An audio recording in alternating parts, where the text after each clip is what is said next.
Hello and welcome.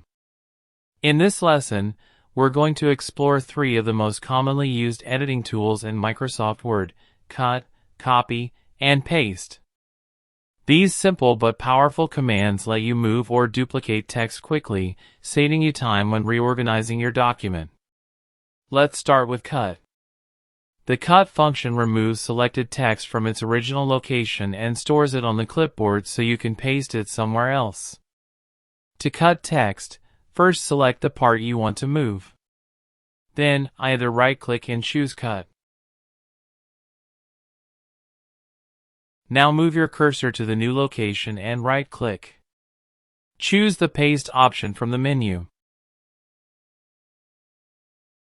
To cut the text using the keyboard, first select the text, and use the shortcut Ctrl+X on Windows or Command+X on Mac. Now move your cursor to the new location and press Ctrl+V or Command+V to paste it there. Next, let's look at copy.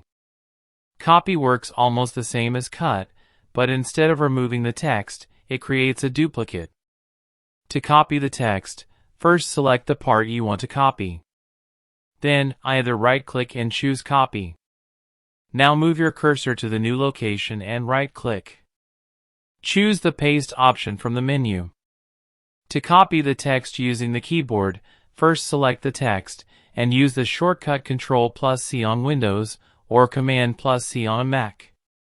Now move your cursor to the new location and press Ctrl+V or Command+V to paste it there. This is perfect when you want the same text in multiple places. Now let's focus on paste and its powerful options.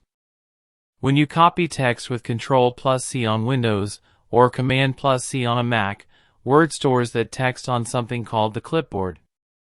Then, when you paste with Ctrl+V or Command+V, the text is inserted wherever your cursor is.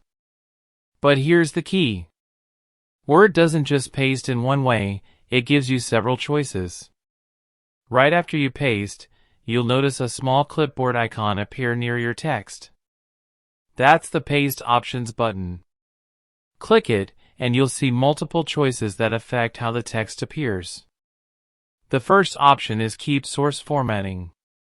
This means the pasted text keeps all of its original style, its font, size, bold, italics, and even colors. If the text was bold, italic, and green in the original, it will remain bold, italic, and green in the new location. This is useful when you want to preserve the exact look of the text you copied. The next option is Merge Formatting. This one blends the pasted text into the style of your document while still keeping emphasis like bold or italics. So if your document is written in Aptus and black text, but the copied text came from somewhere with a different font or color, Merge Formatting will make it look like the rest of your document while preserving emphasis like bold and italic. Then we have Keep Text Only. This strips away all formatting and pastes just the words. No bold, no italics, no colors, just plain text that automatically matches the style of the paragraph you pasted into. This is very handy if you're copying from a website or PDF that has messy or inconsistent formatting. Now, there's another option that many people overlook: Paste as Picture.